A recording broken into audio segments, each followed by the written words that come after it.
ادھر قاہرہ میں ارارہ ہوش میں آ چکی تھی۔ وہ اپنی داستان سنا چکی تھی جو ہم نے پہلے بیان کی ہے۔ کبھی وہ کہتی کہ اس نے کوئی خواب دیکھا ہے۔ اسے ساری باتیں یاد آ گئی تھیں۔ اس نے بتایا کہ پروہت اسے دن رات بے آبرو کرتا تھا اور پھول کئی بار اس کی ناک کے ساتھ لگاتا تھا۔ ارارہ کو بتایا گیا کہ اس کی گردن کٹنے والی تھی۔ اگر چھاپا مار بر وقت نہ پہنچتے تو اس کا سر غار اور جسم مگرمچھوں کے پیٹ میں ہوتا۔ نازک سی یہ حسین لڑکی خوف سے کانپنے لگی۔ اس کے آنسو نکل آئے۔ اس نے سلطان ایوبی کے ہاتھ چوم لیے اور کہا، خدا نے مجھے گناہوں کی سزا دی ہے، میں اپنے گناہوں کا اعتراف کرنا چاہتی ہوں، خدا کے لیے مجھے پناہ میں لے لیں۔ اس کی ذہنی کیفیت بہت بری تھی۔ اس نے شام کے ایک دولت مند تاجر کا نام لے کر کہا کہ وہ اس کی بیٹی ہے۔ یہ مسلمان تاجر تھا۔ اس کا دوستانہ شام کے امیروں کے ساتھ تھا۔ اس وقت کے امیر ایک ایک شہر یا تھوڑے تھوڑے رقبے کے خطوں کے حکمران ہوا کرتے تھے جو مرکزی امارت کے ماتحت تھے۔ مرکزی امارت مرکزی وزارت اور خلافت کے ماتحت ہوتی تھی۔ یہ امراء 10ویں صدی کے بعد پوری طرح عیاشیوں میں ڈوب گئے تھے۔ بڑے تاجروں سے دوستی رکھتے تھے، ان کے ساتھ کاروبار بھی کرتے اور رشوت بھی لیتے تھے۔ ان کے حرموں میں لڑکیوں کی افراد رہتی اور شراب بھی چلتی تھی۔ ارارہ ایسے ہی ایک دولت مند تاجر کی بیٹی تھی جو اپنے باپ کے ساتھ 12-13 سال کی عمر میں امراء کی رقص و سرود کی محفلوں میں جانے لگی تھی۔ باپ غالباً دیکھ رہا تھا کہ لڑکی خوبصورت ہے، اس لیے وہ اسے لڑکپن میں ہی امراء کی سوسائٹی کا عادی بنانے لگا تھا۔ ارارہ نے بتایا کہ وہ 14 سال کی ہوئی تو امراء نے اس میں دلچسپی لینا شروع کر دی تھی۔ دو نے اسے بڑے قیمتی تحفے بھی دیے۔ وہ گناہوں کی اسی دنیا کی ہو کے رہ گئی۔ عمر کے 16ویں سال وہ باپ کو بتائے بغیر ایک امیر کی درپردہ داشتہ بن گئی، مگر رہتی اپنے گھر میں تھی۔ وہ دولت میں جنی پلی تھی، شرم و حیا سے آشنا نہیں تھی۔ 2-3 سال بعد وہ باپ کے ہاتھ سے نکل گئی اور آزادی سے 2 اور امراء سے تعلقات پیدا کر لیے۔ اس نے خوبصورتی، چرب زبانی اور مردوں کو انگلیوں پر نچانے میں نام پیدا کر لیا۔ باپ نے اس کے ساتھ سمجھوتا کر لیا۔ گزشتہ 6 سال سے اسے ایک اور ہی قسم کی ٹریننگ ملنے لگی تھی۔ یہ 3 امراء نے مل کر سازش کی تھی جس میں اس کا باپ بھی شریک تھا۔ اسے خلافت کی جڑیں کھوکھلی کرنے کی ٹریننگ دی جا رہی تھی۔ آگے چل کر اس سازش میں ایک صلیبی بھی شامل ہو گیا۔ یہ امراء جو مختار حاکم بننے کے خواب دیکھ رہے تھے، صلیبیوں کی مدد کے بغیر یہ ممکن نہ تھا۔ ارارہ کو نور الدین زنگی اور خلافت کے درمیان غلط فہمیاں پیدا کرنے کے لیے بھی استعمال کیا گیا تھا۔ صلیبیوں نے اس مہم میں 3 عیسائی لڑکیاں شامل کر کے ایک زمین دوز محاذ بنا لیا۔ انہوں نے جب دیکھا کہ مصر میں صلاح الدین ایوبی نے نام پیدا کر لیا ہے اور اس نے 2 ایسے کارنامے کر دکھائے ہیں جس نے اسے مصر کا وزیر اور امیر نہیں بلکہ بادشاہ بنا دیا ہے، تو ارارہ کو خلیفہ العاضد کی خدمت میں تحفے کے طور پر بھیجا گیا۔ اسے مہم یہ دی گئی تھی کہ خلافت کے دل میں صلاح الدین ایوبی کے خلاف دشمنی پیدا کرے اور سابق سوڈانی فوج کے جو چند ایک حکام فوج میں رہ گئے ہیں انہیں العاضد کے قریب کر کے سوڈانیوں کو ایک اور بغاوت پر آمادہ کرے۔ اسے دوسری مہم یہ دی گئی تھی کہ خلیفہ العاضد کو آمادہ کرے کہ سوڈانی جب بغاوت کریں تو انہیں ہتھیاروں اور ساز و سامان سے مدد دے، اور اگر ممکن ہو سکے تو صلاح الدین ایوبی کی فوج کا کچھ حصہ باغی کر کے سوڈانیوں سے ملا دے۔ خلیفہ اور کچھ نہ کر سکے تو اپنا محافظ دستہ سوڈانیوں کے حوالے کر کے خود صلاح الدین ایوبی کے پاس جا پہنچے، جا پناہ لے اور اسے کہے کہ اس کے محافظ باغی ہو گئے ہیں۔ مختصر یہ کہ صلاح الدین ایوبی کے خلاف ایسا محاذ قائم کرنا تھا جو اسے مصر سے بھاگنے پر مجبور کر دے اور وہ باقی عمر گمنامی میں گزار جائے۔ ارارہ نے سلطان ایوبی کو بتایا کہ وہ مسلمانوں کے گھر پیدا ہوئی تھی، لیکن باپ نے اسے مسلمانوں کی ہی جڑیں کاٹنے کی تربیت دی اور سلطنت اسلامیہ کے امراء نے اپنے دشمنوں کے ساتھ مل کر اپنی ہی سلطنت کو تباہ کرنے کی کوشش کی۔ اس لڑکی نے خلیفہ العاضد کا دماغ اپنے قبضے میں لے لیا اور سلطان ایوبی کے خلاف کر دیا تھا۔ رجب کو وہ اس سازش میں شریک کر چکی تھی۔ رجب نے 2 اور فوجی حکام کو اپنے ساتھ میں لا لیا تھا۔ رجب نے اس سلسلے میں یہ کام کیا کہ خلیفہ کے محافظ دستے میں وہ مصریوں کی جگہ سوڈانی رکھتا جا رہا تھا۔ ارارہ کو خلیفہ کے پاس آئے ابھی 2-2.5 مہینے ہوئے تھے۔ وہ قصر خلافت پر غالب آ گئی تھی اور حرم کی ملکہ بن گئی تھی۔ اس نے یہ انکشاف بھی کیا کہ خلیفہ سلطان ایوبی کو قتل کرانا چاہتا ہے اور رجب نے حشیشین سے مل کر قتل کا انتظام کر دیا ہے۔ یہ محض اتفاق کی بات ہے کہ سلطان ایوبی نے خلیفہ کے بیکار وجود اور عیش پرستی سے تنگ آ کر اس کے خلاف کارروائی شروع کر دی تھی اور یہ بھی اتفاق تھا کہ ارارا کو وہی لوگ اغوا کر کے لے گئے جنہیں وہ سلطان ایوبی کے خلاف لڑانا چاہتی تھی، اور یہ اتفاق تو بڑا ہی اچھا تھا کہ سلطان ایوبی نے رجب سے محافظ دستے کی کمان لے لی اور وہاں اپنی پسند کا ایک نائب سالار بھیج دیا تھا۔ مگر ان اتفاقات نے حالات کا دھارا موڑ کر سلطان ایوبی کے لیے ایک خطرہ پیدا کر دیا۔ سلطان نے ارارا کو اپنی پناہ میں رکھا۔ لڑکی بری طرح پچھتا رہی تھی اور گناہوں کا کفارہ ادا کرنا چاہتی تھی۔ قدرت نے اسے ایک دھچکا دے کر اس کا دماغ درست کر دیا تھا۔ سلطان ایوبی ٹھنڈے دل سے سوچنے لگے کہ اس سازش میں جو حکام شامل ہیں ان کے ساتھ وہ کیا سلوک کریں۔ دوسرے دن الناصر اور بہاؤالدین شداد فرعون کا آخری نشان مٹا کر فوج واپس لے آئے۔ 8 دنوں بعد رات کا پچھلا پہر تھا۔ سلطان ایوبی کے جاگنے میں ابھی کچھ دیر باقی تھی۔ انہیں ملازم نے جگا دیا اور کہا کہ الناصر، علی بن سفیان اور 2 اور نائب آئے ہیں۔ سلطان اچھل کر اٹھے اور ملاقات کے کمرے میں چلے گئے۔ ان حکام کے ساتھ ان دستوں میں سے ایک کا کماندار بھی تھا جو شہر سے دور گشت کرتے رہتے تھے۔ سلطان ایوبی کو بتایا گیا کہ کم و بیش 6000 سوڈانی، جن میں برطرف سوڈانی فوج کے افراد اور اس وحشی قبیلے کے افراد بھی ہیں جس کے عقیدے کو ملیا میٹ کیا گیا تھا، مصر کی سرحد میں داخل ہو کر ایک جگہ پڑاؤ کیے ہوئے ہیں۔ اس کماندار نے یہ عقل بندی کی کہ عام لباس 2 شتر سوار یہ معلوم کرنے کے لیے بھیجے کہ اس لشکر کا کیا ارادہ ہے۔ ان شتر سواروں نے اپنے آپ کو مسافر ظاہر کیا اور یہ معلوم کر لیا کہ یہ لشکر قاہرہ پر حملہ کرنے جا رہا ہے۔ شتر سواروں نے لشکر کے سربراہوں سے مل کر صلاح الدین ایوبی کے خلاف باتیں کی اور کہا کہ وہ بہت سے آدمیوں کو اس لشکر میں شامل کرنے کے لیے لائیں گے۔ یہ کہہ کر وہ رخصت ہو آئے۔ ان کی اطلاع کے مطابق یہ لشکر ادھر ادھر سے مزید نفری کا منتظر تھا اور اسے اگلے روز وہاں سے کوچ کرنا تھا۔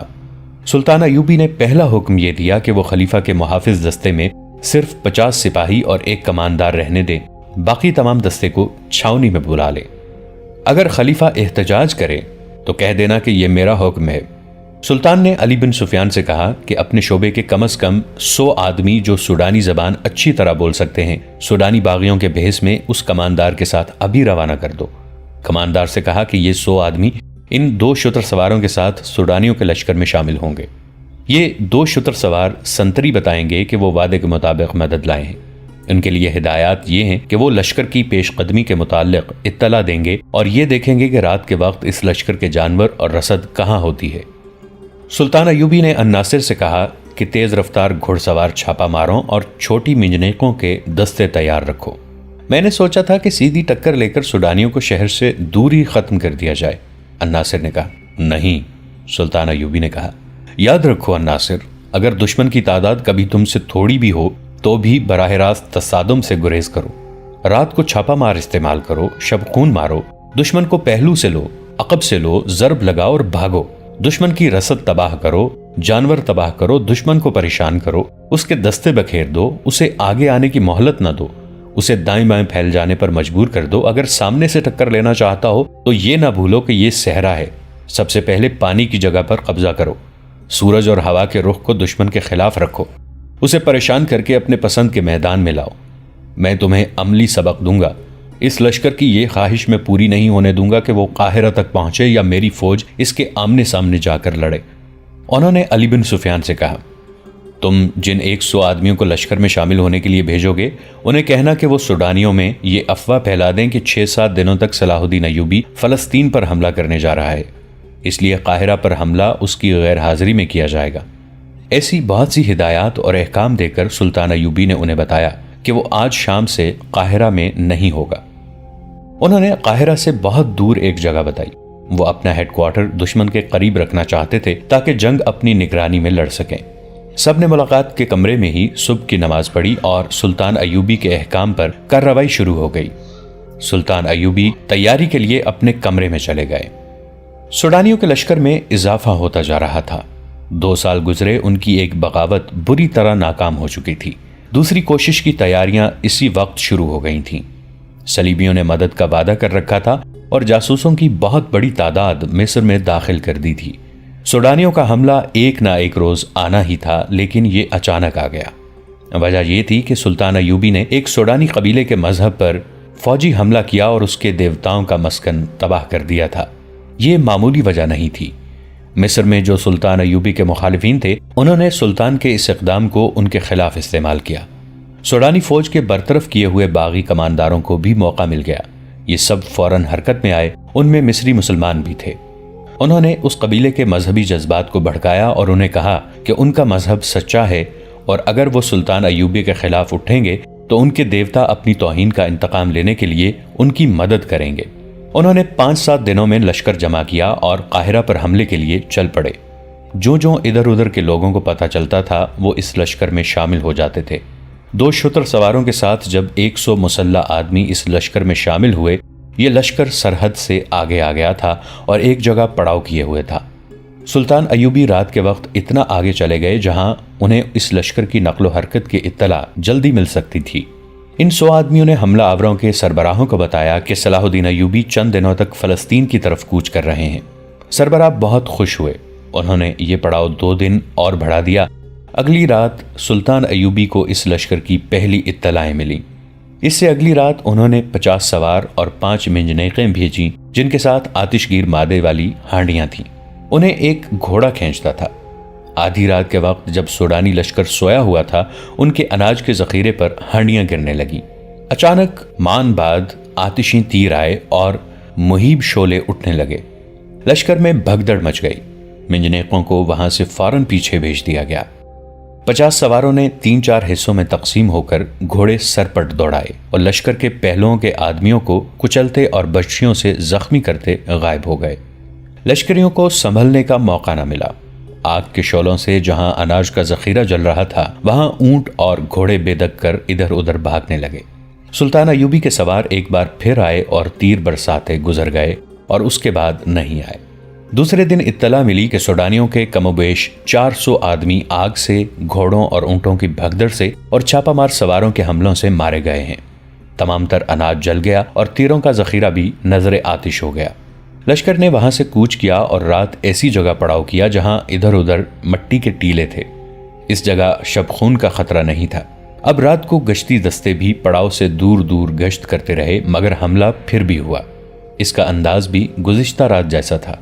لشکر کے سربراہوں کو معلوم نہیں تھا کہ ان کے 2 گشتی دستے سلطان ایوبی کے چھاپا ماروں کی گھات میں آ گئے تھے اور مارے گئے ہیں۔ تیر اندازوں نے ٹیلوں سے آتشیں تیر چلائے اور غائب ہو گئے۔ سحر کا دھندلکا نکھرنے تک یہ شب خون جاری رہا۔ ان سے گزشتہ رات کی نسبت زیادہ نقصان ہوا۔ شام کو علی بن سفیان نے سلطان ایوبی کو اپنے جاسوسوں کی لائی ہوئی یہ اطلاع دی کہ کل دن کے وقت سوڈانی لشکر اس انداز سے پیش قدمی کرے گا کہ شب خون مارنے والوں کا ٹھکانہ معلوم کر کے اسے ختم کیا جائے۔ سلطان ایوبی نے اپنے قریب کچھ فوج رکھی ہوئی تھی۔ انہوں نے رات کے وقت حملہ نہ کرایا۔ انہیں معلوم تھا کہ اب دشمن چوکنا ہوگا۔ اگلے روز انہوں نے 400 پیادہ سپاہی سوڈانیوں کے لشکر کے دائیں طرف نصف میل دور بھیج دیے اور 400 دائیں طرف اور 400 بائیں طرف۔ انہیں یہ ہدایت دی گئی کہ وہ آگے کو چلتے جائیں۔ دونوں دستے جنگی ترتیب میں سوڈانیوں کے پہلو سے گزرے تو سوڈانیوں نے اس خطرے کے پیش نظر اپنے پہلو پھیلا دیے کہ یہ دستے پہلو پر یا عقب سے حملہ کریں گے۔ سلطان ایوبی کی ہدایت کے مطابق ان کے کماندار اپنے دستوں کو پرے ہٹاتے گئے۔ سوڈانی دھوکے میں آ گئے۔ انہوں نے اپنے لشکر کو دائیں بائیں پھیلا دیا۔ اچانک سلطان ایوبی کے 500 سواروں نے ٹیلوں کی اوٹ سے نکل کر سوڈانیوں کے وسط میں ہلہ بول دیا۔ یہاں ان کی اعلیٰ کمان تھی۔ گھڑ سواروں کا حملہ اچانک اور بے حد شدید تھا۔ سارے لشکر میں بھگدڑ مچ گئی۔ پہلوؤں سے پیادہ تیر اندازوں نے تیر برسانے شروع کر دیے۔ اس طرح صرف 1300 نفری کی فوج نے کم و بیش 6000 کے لشکر کو بھگدڑ میں مبتلا کر کے ایسی شکست دی کہ صحرا لاشوں سے اٹ گیا اور سوڈانی قید میں بھی آئے اور بھاگے بھی۔ بھاگنے والوں کی تعداد تھوڑی تھی۔ یہ سوڈانیوں کی دوسری بغاوت تھی جو سلطان ایوبی نے انہی کے خون میں ڈبو دی۔ اب کہ سلطان ایوبی نے ڈپلومیسی سے کام نہیں لیا۔ انہوں نے جنگی قیدیوں سے معلومات حاصل کر کے ان کے تمام کمانداروں اور دیگر حکام کو قید میں ڈال دیا جو درپردہ بغاوت کی سازش میں شریک تھے۔ تخریب کاروں کی بھی نشاندہی ہو گئی۔ انہیں سزائے موت دی گئی۔ رجب جیسے نائب سالاروں کو ہمیشہ کے لیے قید خانے میں ڈال دیا گیا۔ سلطان ایوبی حیران اس پر ہوئے کہ بعض ایسے حکام اس سازش میں شریک تھے جنہیں وہ اپنا وفادار سمجھتے تھے۔ انہوں نے اپنے معتمد سالاروں اور دیگر حکام سے کہہ دیا کہ مصر کے دفاع اور سلطنت کے استحکام کے لیے سوڈان پر حملہ اور قبضہ ضروری ہو گیا ہے۔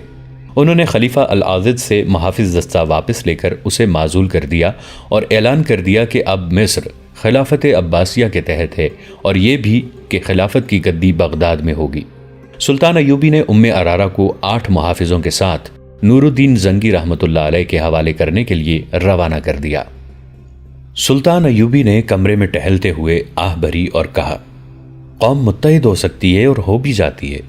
قوم کا شیرازہ امراء اور حکام بکھیرا کرتے ہیں، یا وہ خود ساختہ قائد جو امیر، وزیر یا حاکم بننا چاہتے ہیں۔ تم نے دیکھ لیا ہے علی، مصر کے لوگوں کی زبان پر ہمارے خلاف کوئی شکایت نہیں۔ غداری اور تخریب کاری صرف بڑے لوگ کر رہے ہیں۔ ان بڑے لوگوں کو میری ذات کے ساتھ کوئی عداوت نہیں۔ میں انہیں اس لیے برا لگتا ہوں کہ میں اس گدی پر بیٹھ گیا ہوں جس کے وہ خواب دیکھ رہے تھے۔ سلطان ایوبی اپنے کمرے میں ٹہل رہے تھے۔ علی بن سفیان اور بہاؤالدین شداد بیٹھے سن رہے تھے۔ وہ ستمبر کے پہلے ہفتے کی ایک شام تھی۔ جون اور جولائی میں سلطان ایوبی نے سوڈانیوں کی بغاوت کو کچلا اور اس کے فوراً بعد العاضد کو خلافت کی گدی سے ہٹایا تھا۔ اس سے پہلے انہوں نے سوڈانیوں کی بغاوت کو نہایت اچھی جنگی حکمت عملی سے دبا کر سوڈانی فوج توڑ دی تھی، مگر بغاوت کرنے والے کسی بھی قائد، کماندار یا عسکری کو سزا نہیں دی تھی۔ ڈپلومیسی سے کام لیا تھا۔ اس طرح ان کی جنگی اہمیت کی بھی دھاک بیٹھ گئی تھی اور ڈپلومیسی کی بھی۔ اب کہ سوڈانیوں نے پھر سر اٹھایا تو سلطان ایوبی نے اس سر کو ہمیشہ کے لیے کچل دینے کے لیے پہلے تو میدان جنگ میں سوڈانیوں کی لاشوں کے انبار لگائے، پھر جو بھی پکڑا گیا اس کے عہدے اور رتبے کا لحاظ کیے بغیر اسے انتہائی سزا دی۔ اکثریت کو تو جلاد کے حوالے کر دیا گیا، باقی جو بچے انہیں لمبی قید میں ڈال دیا یا ملک بدر کر کے سوڈان کی طرف نکال دیا۔ آج 2 مہینے ہو گئے ہیں، سلطان ایوبی نے کہا، میں سلطنت کے انتظام اور قوم کی فلاح و بہبود کی طرف توجہ نہیں دے سکا۔ مجرم لائے جا رہے ہیں اور میں سوچ بچار کے بعد انہیں سزائے موت دیتا چلا جا رہا ہوں۔ یوں دل کو تکلیف ہو رہی ہے جیسے میں قتل عام کر رہا ہوں۔ میرے ہاتھوں مرنے والوں کی اکثریت مسلمانوں کی ہے۔ محترم امیر، بہاؤالدین شداد نے کہا، ایک کافر اور ایک مسلمان ایک ہی قسم کے گناہ کریں تو زیادہ سزا مسلمان کو ملنی چاہیے، کیونکہ اس تک اللہ کے سچے دین کی روشنی پہنچی، پھر بھی اس نے گناہ کیا۔ کافر تو عقل کا بھی اندھا ہے، مذہب کا بھی اندھا۔ آپ اس پر غم نہ کریں کہ آپ نے مسلمانوں کو سزا دی ہے۔ وہ غدار تھے، سلطنت اسلامیہ کے باغی تھے۔ انہوں نے اسلام کا نام مٹی میں ملانے کے لیے کافروں سے اتحاد کیا۔ میرا اصل غم یہ ہے شداد، سلطان ایوبی نے کہا، کہ میں حکمران بن کے مصر نہیں آیا۔ اگر مجھے حکومت کرنے کا نشہ ہوتا تو مصر کی موجودہ فضا میرے لیے سازگار تھی۔ جنہیں صرف عمارت کی گدی سے پیار ہوتا ہے وہ سازشی ذہنوں کے حاکموں کو زیادہ پسند کرتے ہیں۔ وہ قوم کو کچھ دیے بغیر لوگوں کو دلکش مگر جھوٹے رنگوں کی تصویریں دکھاتے ہیں۔ اپنے ذاتی عملے میں شیطانی خصلت کے افراد کو رکھتے ہیں۔ وہ اپنے ماتحت حاکموں کو شہزادوں کا درجہ دیے رکھتے ہیں اور خود شہنشاہ بن جاتے ہیں۔ میں کہتا ہوں کہ مجھ سے یہ گدی لے لو، لیکن مجھ سے وعدہ کرو کہ میرے راستے میں کوئی رکاوٹ کھڑی نہ کرنا۔ میں جو مقصد لے کے گھر سے نکلا ہوں وہ مجھے پورا کر لینے دو۔ نور الدین زنگی نے ہزاروں جانوں کی قربانی دے کر اور دریائے نیل کو عرب کے مجاہدوں کے خون سے سرخ کر کے شام اور مصر کا اتحاد قائم کیا ہے۔ مجھے اس متحد سلطنت کو وسعت دینی ہے۔ سوڈان کو مصر میں شامل کرنا ہے، فلسطین کو صلیبیوں سے چھڑانا ہے اور صلیبیوں کو یورپ کے وسط میں لے جا کر کسی گوشے میں گھٹنوں بٹھانا ہے۔ مجھے یہ فتوحات اپنی حکمرانی کے لیے نہیں، اللہ کی حکمرانی کے لیے حاصل کرنی ہے۔ مگر مصر میرے لیے دلدل بن گیا ہے۔ وہ کون سا گوشہ ہے جہاں سازش، بغاوت اور غداری نہیں؟ ان تمام کے پیچھے صلیبی ہیں، علی بن سفیان نے کہا۔ میں حیران ہوں کہ وہ کس بے دردی سے اپنی جوان لڑکیوں کو بے حیائی کی تربیت دے کر ہمارے خلاف استعمال کر رہے ہیں۔ ان لڑکیوں کی خوبصورتی کا اپنا جادو ہے، ان کا طلسم ان کی زبان میں ہے۔ دوستو، آج کے لیے اتنا ہی۔ اسی کہانی کی اگلی قسط کے ساتھ بہت جلد حاضر ہوں گے۔ نیچے کامنٹ سیکشن میں اپنی رائے کا اظہار ضرور کیجیے گا۔ ہمارے اس چینل کو سبسکرائب کر کے نیچے موجود بیل آئیکن کو بھی ضرور کلک کیجیے گا۔ اگلی ملاقات تک کے لیے ہمارا اور آپ کا اللہ نگہبان۔